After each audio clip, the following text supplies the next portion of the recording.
Hello friends, कैसा आप सब लोग। तो फ्रेंड्स, आज की वीडियो के अंदर बात करेंगे आपके हिंदी के बड़े ही महत्वपूर्ण चैप्टर की, जिसका नाम है आपका समास। देखिए, अगर मैं बात करूं आपके सीटेट के एग्जाम की, तो आपके सीटेट के एग्जाम में आपको ग्रामर नहीं आती, वहां पर पेडागोजी ज्यादा आती है, लेकिन ग्रामर के आपके 2 से 3 नंबर तक के क्वेश्चन आपको देखने को मिल जाएंगे, जो सीटेट के आपके गद्यांश और काव्यांश आते हैं उसके अंदर से आपको देखने को मिल जाएंगे। कभी उपसर्ग प्रत्यय पूछ लेगा 1 नंबर का, कभी समास पूछ लेगा, कभी संज्ञा वगैरह पूछ लेगा। तो 2 से 3 नंबर की बस आती है, तो उसके लिए आपके लिए काफी रहेंगे जो मैं चैप्टर करा रहा हूं। लेकिन अगर बात करें यूपी टेट के एग्जाम की, तो आपकी प्योर ग्रामर वहां पर आती है यूपी टेट के एग्जाम में। और ग्रामर के अंदर अगर समास की बात करूं, तो 100% मान के चलिए आपके एग्जाम में जरूर आएगा, क्योंकि हमेशा देखने को मिलता है आपका समास वाला चैप्टर, चाहे आपका फिर कोई भी टेट का एग्जाम हो। इनफैक्ट जब आप लोग सीटेट यूपीटेट वगैरह पास कर लोगे, आगे जो भर्तियां निकलेगी, जो वैकेंसी निकलेगी, मान लीजिए केंद्रीय विद्यालय की निकले, सुपर टेट निकले, या कोई भी स्टेट गवर्नमेंट की निकले, तो वहां पर हिंदी के अंदर आपको समास देखने को जरूर मिलेगा। तो बड़ा ही महत्वपूर्ण चैप्टर है। आज की वीडियो एक बार अच्छी तरीके से देखने के बाद इस चैप्टर को अच्छी तरीके से आप लोग समझ लो, ताकि दोबारा इसको देखने की जरूरत आपको ना पड़े। तो चलिए बात करते हैं आपके आज के महत्वपूर्ण चैप्टर की, जिसका नाम है समास। जो बच्चे नए आए हैं वो चैनल को सब्सक्राइब कर लेना, क्योंकि आपके सीटेट यूपीटेट और बाकी के टेट के एग्जाम की तैयारी मैं अपने यूट्यूब चैनल पर आपको करा रहा हूं, तो इसलिए चैनल को सब्सक्राइब कर लेना। वीडियो को लाइक एंड शेयर तो बिना कहे आप लोग कर दिया करो। चलिए पहले पढ़ेंगे समास के बारे में, फिर पढ़ेंगे समास के प्रकार के बारे में, और आराम आराम से डिटेल में पढ़ेंगे, ताकि कोई चीज आपकी छूट ना पाए। पहले शुरुआत करते हैं समास की, कि आखिरकार समास क्या होता है। एग्जाम के अंदर कई बार समास की डेफिनेशन भी पूछी गई है। देखिए, सिंपल सा समझिए, जब 2 या 2 से अधिक शब्दों के मेल से जो नया शब्द बनता है, इस नए शब्द की बनने की प्रक्रिया को समास कहा जाता है। आप लोग समझ गए। जैसे ये आपके लिए एग्जाम्पल लिखा हुआ है, मान लीजिए 2 शब्द है, एक है गंगा और एक है जल, तो गंगा और जल को मिलाकर क्या बन गया? गंगा जल बन गया। जैसे एक और एग्जांपल ले लूं, राज प्लस पुत्र, 2 शब्द मैंने मिलाए, 2 शब्द को मिलाकर क्या बन गया? राजपुत्र बन गया। तो ये 2 शब्दों को मिलाने की जो प्रक्रिया बन रही है, ठीक है। एक और एग्जांपल ले लो, हथ जमा कड़ी, तो क्या बन जाएगा आपका? हथकड़ी बन जाएगा। तो ये जो प्रक्रिया है, 2 शब्दों या 2 से ज्यादा शब्दों से जो नया शब्द बनना है, जो ये नए शब्द बने हैं, गंगा जल, हथकड़ी, राजपुत्र, इसकी प्रक्रिया को ही समास कहा जाता है। एक बात तो आपके लिए जाननी महत्वपूर्ण होगी। दूसरी बात, एक और महत्वपूर्ण बात इसके अंदर जानने वाली है, जो आपके एग्जाम में भी पूछ गई है। जो आपकी जो समास की प्रक्रिया होती है ना, इस समास की प्रक्रिया में जो शब्द होते हैं, जो आपके शब्द होते हैं, उनको छोटा किया जाता है। छोटा मतलब उनको संक्षिप्त किया जाता है, उनका संक्षिप्तीकरण किया जाता है। ये आपके एग्जाम में कई बार पूछा गया है, ठीक है। तो समास के अंदर शब्दों को क्या किया जाता है? संक्षिप्तीकरण उनका किया जाता है, उनको छोटा किया जाता है। जैसे यहां पर बोलेंगे गंगा का जल, इसको छोटा कर दिया, लिख दिया सीधा गंगा जल। राजा का पुत्र, उसको सीधा बोल दिया राजपुत्र। तो देखो, शब्दों को क्या कर दिया? उसका संक्षिप्तीकरण कर दिया, यानी शब्दों को छोटा कर दिया।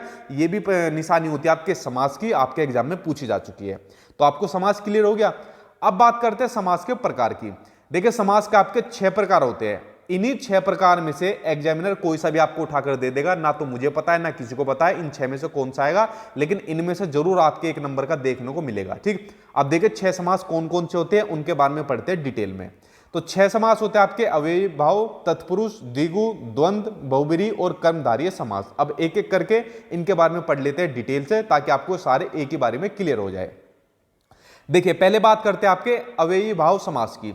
इसके अंदर आपको 2 बातें जानने जरूरी है। इसके अंदर आपको 2 बातें जाननी जरूरी है, आपका समास कंप्लीट हो जाएगा। इसके अंदर जो पहली चीज होती है, इस समास की जो पहली निशानी होती है, ये जिन शब्दों के प्रारंभ में उपसर्ग लगा होता है, जिन शब्दों के शुरुआत में उपसर्ग आपको मिल जाएगा, समझ जाना आपका अव्ययी भाव आपका समास हो जाएगा।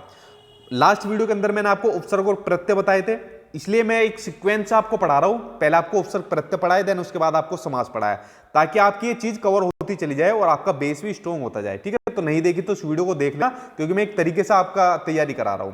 तो जिन शब्दों के शुरुआत में क्या लग जाता है? उपसर्ग। उपसर्ग मैंने आपको बताया था कि वे शब्दांश जो किसी शब्द के शुरू में जुड़कर उसका अर्थ बदल देते हैं, ये होते हैं आपके उपसर्ग। फॉर एग्जाम्पल आपके ये रहे यहाँ पर अनुपरता, यथा, निर, आ, प्रति, अनु, भर, प्रति, पर, प्रति, ये सब आपके उपसर्ग के आपके एग्जाम्पल है। तो अव्ययी भाव की पहली निशानी हो गई कि इनके शुरू में उपसर्ग लग जाएगा, पहली निशानी आपकी हो गई। दूसरी बात, इनकी क्या निशानी होती है? अगर चाहे तो आप इसका एक एग्जाम्पल भी ले सकते हो। अगर मैं इसके एग्जाम्पल देने की बात आऊं, तो देखिए इसका सिंपल सा आपको एग्जाम्पल समझना है। इन एग्जाम्पल के अंदर आपको ये देता हूं एग्जाम्पल, प्रत्येक मैंने लिख दिया, तो प्रत्येक किससे मिलकर बन रहा है? प्रति जमा एक, इन दो से मिलकर बनना है ना प्रति जमा एक। तो प्रति शुरू में क्या है, प्रति आपका उपसर्ग हो गया, ठीक है। ये आपका एक एग्जांपल हो गया। और ले लो कुछ, भरपूर लिख देता हूं। अगर मैं लिख देता हूं भरपूर या भरपेट, कुछ भी मैंने लिख दिया, तो भर जमा पूर, तो शुरुआत में क्या लग रहा है, भर। तो भर आपका क्या हो गया, इसके अंदर नहीं है, ये आपका, ये भी क्या है, भर आपका उपसर्ग आपका। एग्जामिनर आपसे क्वेश्चन यही देगा कि बताइए भरपूर में कौन सा समास है। तो भरपूर में क्या, कौन सा समास है, अव्ययी भाव समास है, क्योंकि शुरुआत में उपसर्ग लग रहा है। तो इनकी पहली निशानी तो हो गई कि जिन शब्दों के शुरुआत में उपसर्ग लगा होता है वो अव्ययी भाव समास आपके कहलाते हैं। इसकी दूसरी निशानी आपकी ये होती है कि इनमें जो पहला पद होता है वो प्रधान होता है और वह अव्यय होता है। वो क्या होता है, अव्यय होता है। अब देखिए इसका नाम ही अव्ययी भाव समास है, तो अव्यय क्या होती है, मतलब अव्यय का मतलब ये होता है, इसका सिंपल सी भाषा में समझिए अगर मैं बताऊं, कि जिन शब्दों पर किसी भी, एक बार कहो तो मैं लिख भी देता उसको, कि जिन शब्दों पर किसी भी लिंग का या फिर कारक का और काल का किसी भी चीज का प्रभाव ना पड़े, वो कहा जाते हैं आपके अव्यय शब्द आपके कहा जाते हैं। देखो यथा का लिंग बदल लो, ठीक है, कारक बदल लो, काल बदल लो, नहीं बदला जाएगा। जितने भी ये शब्द हैं इनका आप लोग बदल के देख लेना, ये आपके नहीं बदले जाएंगे, तो ये क्या हो जाएंगे, आपके अव्यय आपके शब्द हो जाएंगे, ठीक है। तो आप लोग समझ गए दोनों निशानी। अव्ययी भाव समास की निशानी होती है कि इन शब्दों के शुरुआत में एक तो उपसर्ग लगा होता है, और ये क्या होते हैं, इसमें दोनों, पहला पद प्रधान होता है और अव्यय होता है, ठीक है। ये डेफिनेशन भी पूछी जाती है। तो पहला समास आपका कंप्लीट हो गया। अब बात करते हैं आपके दूसरे समास की।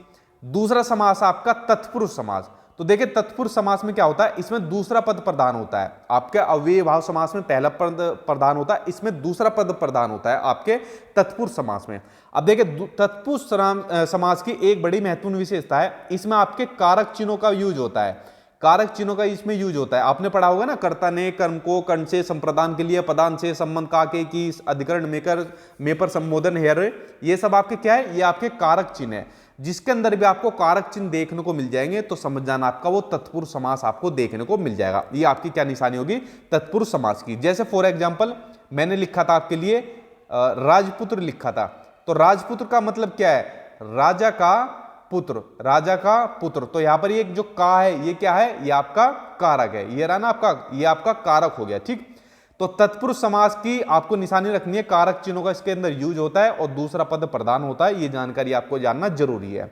अगर मैं तत्पुरुष समास की बात करूं तो इसके प्रकार की बात और करते हैं, क्योंकि अगर क्वेश्चन थोड़ा आपसे डीप में पूछा जाएगा तो इसके प्रकार आपसे पूछ लेगा।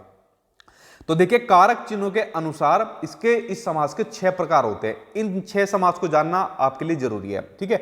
और पहले मेरे साथ ये वाली चीज याद करो एक बार, आपको याद हो जाएगी। ये जो कारक होते हैं कि कर्ता ने कर्म को कर्ण से संप्रदान के लिए, अपदान से संबंध का के की, अधिकरण में पर संबोधन हेरे, इसको 4-5 बार आप लोग करो। 4-5 बार करने के बाद ही आपको चीज याद हो जाएगी, आप इसको कभी नहीं भूलोगे, ठीक है। इसी तरीके से आपको याद करनी है। तो देखिए तत्पुरुष के अंदर आपके 6 आपको कारक देखने हैं इसके अंदर।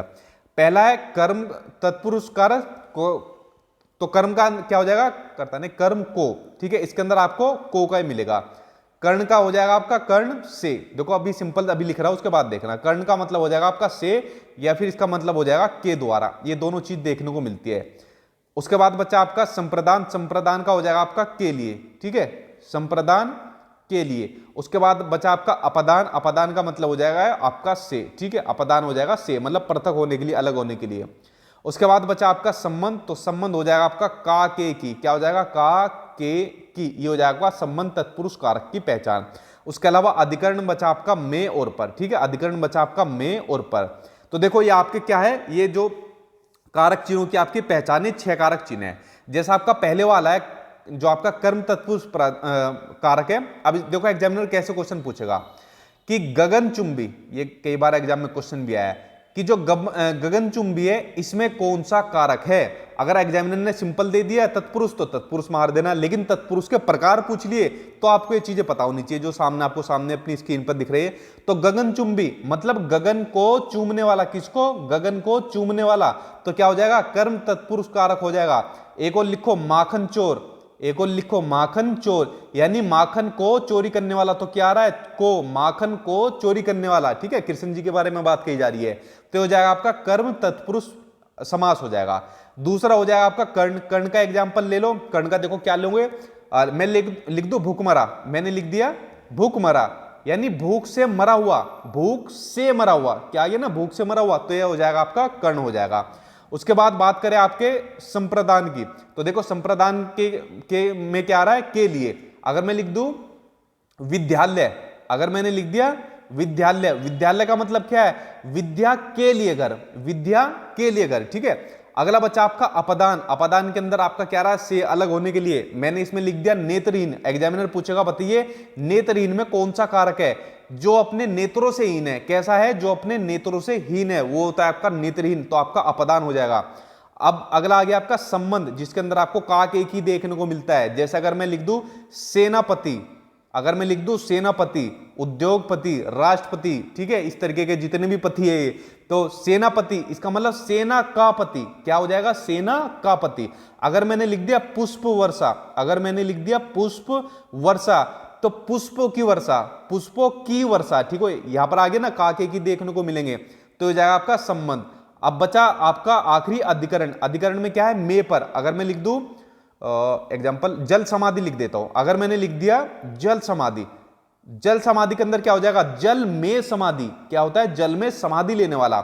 अगर मैंने लिख दिया आप बीती, अगर मैंने लिख दिया आप बीती, आप बीती में कौन सा समास है, तो आप बीती में अधिकरण समास है, क्योंकि इसका मतलब है आप पर बीती हुई, ठीक है, आप पर बीती हुई। तो फ्रेंड्स ये 6 आपके थे जो आपके इसके तत्पुरुष समास के आपके प्रकार थे। इन 6 के 6 को देख लेना और एक बार अपने मन के अंदर ये वाला दोबारा करना, कर्ता ने कम को कर्ण से, संप्रदान के लिए अपदान से, संबंध का के की, अधिकरण में पर, संबोधन हेरडे, आपको ये याद हो जाएगा, ये आप इसको कभी लाइफ में नहीं भूलोगे। तो आप इनको समझ गए। एग्जामिनर किस तरीके से आपको क्वेश्चन दे देगा, नेत्रहीन बताइए नेत्रहीन में कौन सा समास है। अगर सीधा ऑप्शन में तत्पुरुष है तो तत्पुरुष मार देना, अगर तत्पुरुष के प्रकार दे दिए 6 फिर आप कंफ्यूज हो जाओगे, तो इसलिए आपको पता होनी चाहिए, अपदान आपका हो जाएगा। तो तत्पुरुष आप लोग समझ गए। चलिए अब बात करते हैं आपके द्विगु समास की। इसके अंदर बड़ी कंफ्यूजन होती है बच्चों को, द्विगु के अंदर और बहुवीरी के अंदर। देखो जो आपका द्विगु समास होता है, तो द्विगु समास की आपकी सिंपल सी निशानी होती है कि इसमें पहला पद जो होता है वो संख्या होते हैं। जिस शब्द में पहला पद संख्या होगी वो आपका द्विगु समास देखने को मिलेगा। अगर मैं एग्जांपल लिखूं, मैंने लिख दिया चौराहा, मैंने लिख दिया चौराहा, 4 राहों वाला, ठीक है, 4 राहों वाला, शुरू में पहला शब्द क्या हो गया, संख्या, चौराहा, ठीक। अगर मैंने लिख दिया सप्ताह, अगर मैंने लिख दिया सप्ताह यानी 7 दिनों का समूह, 7 दिनों का, तो पहला शब्द संख्या आ गया ना। अगर मैंने लिख दिया आपके लिए त्रिकोण, मैंने लिख दिया आपके लिए त्रिकोण, 3 कोण वाला, शुरू में संख्या आ गया ना, तो त्रिकोण हो गया। तो द्विगु समास की आपकी निशानी होती है कि जिनका पहला शब्द आपको संख्या देखने को मिलेगा वो आपका द्विगु शब्द होता है। अब देखिए इसके अंदर बच्चे बड़े जो कंफ्यूज होते हैं, जो प्रॉब्लम में पढ़ते हैं, वो पढ़ते हैं आपके ये कुछ शब्दों में। जैसे इसके कुछ अपवाद है, कैसे, त्रिनयन, त्रिनयन मतलब जिसके है 3 नयन, ये बात हो रही है यहाँ पर शिव जी के लिए बात हो रही है। किसके लिए बात हो रही है, शिव जी के। अब देखो यहाँ पर भी त्रि देखने को मिल रहा है और यहाँ भी त्रि देखने को मिल रहा है। द्विगु समास के अंदर पहला शब्द संख्यावाचक मिलेगा, लेकिन किसी और शब्द के लिए वो मीनिंगफुल नहीं मिलेगा, किसी और शब्द के लिए अर्थ नहीं देखने को मिलेगा, और खासकर देवी देवताओं के लिए, भगवान के अन्य नामों के लिए नहीं मिलेगा देखने को। तो यहां पर त्रिनयन आ रहा है, इसका सीधा सा मतलब है शिव जी। चतुर्भुज के अंदर शुरू का पहला शब्द संख्यावाचक आ रहा है, लेकिन ये किस शब्द की ओर इशारा कर रहा है, चतुर्भुज, 4 भुजाओं वाला, यानी विष्णु जी को बोल रहा है। उसके अलावा अगर मैंने लिख दिया एक दंत, तो आप क्या होगा सर, एक दंत के अंदर तो एक आ रहा है, ठीक है, तो द्विगु समास हो जाएगा, नहीं। एक दंत किसकी तरफ को इशारा दे रहा है, एक दंत का मतलब कहा जाता है एक दांत वाला, यानी कि गणेश जी को कहा जाता है। एक दंत किसको कहा जाता है, गणेश जी को। अगर मैं लिख दूं दशानन, तो फिर क्या होगा सर जी, दशानन में फिर 10 आ गया, तो इसका मतलब द्विगु हो गया, नहीं। तो देखो ये किसी और की तरफ आपका इशारा कर रहा है। दशानन का मतलब है 10 सिरों वाला, यानी बात हो रही है यहाँ पर रावण की बात हो रही है। तो आप लोग मेरी बात को समझे, ठीक है। तो यही आपके होते हैं द्विगु समास, जिनमें पहला शब्द संख्यावाचक होता है, लेकिन जो आपके ये शब्द दिख रहे हैं ना, ये आपके किसी और अर्थ के लिए आपके लिए जाने जाते हैं, खासकर जो देवी देवता होते हैं, भगवान के दूसरे नाम होते हैं, उनके लिए जाने जाते हैं, ठीक है। तो आप लोग इसको समझ गए होंगे। तो ये आपका द्विगु समास हो गया। अब बात करते हैं अगले समास की। अगला समास आपका द्वंद्व समास। देखिए द्वंद्व समास सबसे आसान समास आपका यही है। क्यों, इसकी सिर्फ एक निशानी है, इसके अंदर आपको योजक चिन्ह देखने को मिलेगा। ये आपका योजक चिन्ह है, ये वाला। जिन शब्दों के बीच में आपको योजक चिन्ह देखने को मिल जाएगा, समझ जाना आपका क्या है, वो द्वंद्व समास है। अब वो कैसे, देखिए मैं एक एग्जांपल आपको देता हूं।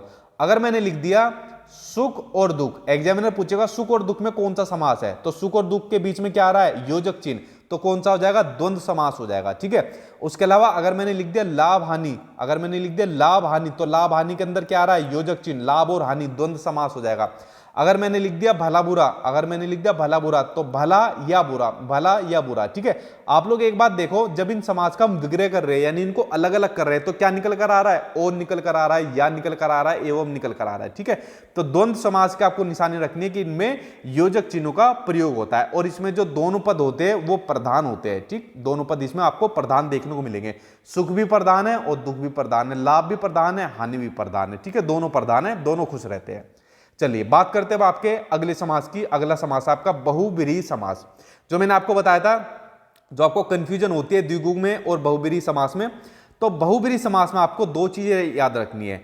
इसमें जितने भी आपके नाम देखने को मिलेंगे वो मोस्टली आपके देवी देवताओं के, ठीक है, वो आपके देवी देवताओं के या भगवान के अन्य नाम आपको देखने को मिलेंगे, भगवान के अन्य नाम आपको देखने को मिलेंगे। तो यहां पर भी आपको ऐसे नाम देखने को मिले तो आंख बंद करके आप बहुब्रीहि लगा देना, आपका आंसर सही हो जाएगा। ठीक है, जैसे मैंने आपको बताया था, एक दंत बताया, गणेश जी को कहते हैं दशानन। ठीक है, रावण के लिए बोला जा रहा था, देवी देवताओं में तो कह रहे नहीं रावण। तो इसी तरीके से आपका हो जाएगा बहुब्रीहि समास हो जाएगा। ठीक, अब देखिए इसके अंदर क्या होता है, ऐसे शब्दों का मेल जिसमें दोनों पद प्रधान नहीं होते। इसमें कोई भी पद प्रधान नहीं होता है, बल्कि क्या होता है, इसमें तीसरे शब्द की ओर संकेत करते हैं। दोनों शब्द मिलकर किसी तीसरे शब्द की ओर संकेत करते हैं, खासकर वही देवी देवताओं या किसी और अन्य नाम के लिए। ठीक है, तो ये होता आपका बहुब्रीहि समास इसके अंदर होता है। इसके अंदर कोई पद प्रधान नहीं होता। ठीक है, चलिए अब देख लेते हैं। इसके एग्जाम्पल मैंने आपको दे ही दिए थे, चाहे तो और लिख सकते हो इसके एग्जाम्पल अगर आपको लिखने हैं। अगर मैंने लिख दिया महावीर, अगर मैंने लिख दिया महावीर, महान है जो वीर, ठीक है, तो महावीर किसको कहा जाता है? हनुमान जी को कहा जाता है। महावीर किसको कहा जाता है? हनुमान जी को कहा जाता है। चतुर्भुज का मैंने आपको बता दिया, चार भुजाओं वाला विष्णु जी को कहा जाता है, चतुर्भुज विष्णु जी को कहा जाता है। ठीक है, उसके अलावा मैंने लिख दिया प्रधानमंत्री, प्रधान भी प्रधान सॉरी क्या बोल रहा हूं मैं, प्रधानमंत्री। ठीक है, तो प्रधानमंत्री क्या हो जाएगा आपका? बहुब्रीहि समास हो जाएगा। ठीक, चलिए बात करते हैं अब आपके अगले समास की। अगला समास आ गया आपका और लास्ट समास आपका कर्मधारय समास। देखिए कर्मधारय समास की चाहे तो पूरा पढ़ लीजिए, चाहे इसमें सिंपल कर लीजिए। जब हम विग्रह करते हैं, जब शब्दों का विग्रह करते हैं, उनको अलग करते हैं, तो विग्रह करने पर आपको दो शब्द देखने को मिलेंगे। कौन कौन से मिलेंगे? के समान और है जो, इनको याद कर लेना। ये इसकी निशानी होती है आपके कर्मधारय समास की, आपकी निशानी होती है। ठीक है, कर्मधारय समास की निशानी होती है, अलग करने पर आपको है जो और के समान मिलेगा। अब देखिए पहले तो इसकी वो टर्म समझिए जो आपके लिए जानना जरूरी है। इसमें पहला पद विशेषण और दूसरा पद विशेष्य होता है। कभी कभी एग्जामिनर क्या होता है, सीधा आपको इस तरीके की डेफिनेशन देता है और पूछता है बताइए निम्नलिखित में से कौन सा समास है। तो जो चीजें मैं आपको ट्रिक के माध्यम से इजीली वे में पढ़ा रहा हूं वो तो आपके समझाने के लिए, लेकिन जो सामने आपको अपनी स्क्रीन पर दिख रही है लिखी हुई, वो आपके लिए क्या है, वो आपको याद ही करनी पड़ेगी। ठीक है, और समझ जाने याद भी क्या करनी पड़ेगी, तो आपके एग्जाम में सेम एज इट इज उठ कर आ जाती है। तो जिसमें पहला पद विशेषण और दूसरा पद विशेष्य होता है वो होता है आपका कर्मधारय। और मैंने आपको ट्रिक इसके अंदर बताई दी कि इसमें के समान विग्रह करने पर के समान और है जो मिले तो समझ जाना आपका कर्मधारय समास होगा। वो कैसे, देखिए अगर मैंने लिख दिया फॉर एग्जाम्पल, बताइए महात्मा में कौन सा समास है, तो महात्मा का क्या मतलब है? महान है जो आत्मा। क्या मतलब है? महान है जो आत्मा, महान है जो आत्मा, ये ठीक है। तो क्या आ गया? महान है जो आत्मा, ये देखो आ गया ना आपका विग्रह करने पर, महान है जो आत्मा। एक और लिख सकते हो, एक और क्या लूं, कमल नयन ले लेता हूं, कमल नयन ले लिया, तो कमल नयन का क्या निकलेगा? कमल के समान नयन वाला, कमल के समान नयन वाला। ठीक है, कमल के समान नयन वाला। तो यहां पर क्या आ रहा है? के समान, क्या आ गया आपका? के समान आ गया। तो ये किसकी निशानी है? आपके कर्मधारय समास की आपकी ये पहचान होती है, आपकी ये निशानी होती है। ठीक, तो फ्रेंड्स देखिए आज की वीडियो के अंदर मैंने आपको समास बता दिया, समास के प्रकार बता दिए, उनके बारे में डिटेल से बता दिया। एक बार हो सके तो इस वीडियो को दोबारा देख लेना, आप समास को कभी नहीं भूल पाओगे। उसके बाद क्वेश्चन आंसर आप लोग प्रैक्टिस करना, कोई क्वेश्चन का आंसर आप लोग गलत नहीं दे पाओगे, इतना तो मैं आपको भरोसा दिलाता हूं। ठीक है, और बड़ा महत्वपूर्ण चैप्टर था। तो फ्रेंड्स आई होप आपको ये वीडियो पसंद आई होगी। पसंद आए तो इसको लाइक कर देना, शेयर कर देना और चैनल को सब्सक्राइब कर लेना, ताकि सीटेट यूपी टेट का ऐसे ही इंपॉर्टेंट मटेरियल मैं आपको अपने यूट्यूब चैनल पर देता रहूं। चलिए कल मिलते हैं 8 बजे किसी दूसरे चैप्टर के साथ। Thank you.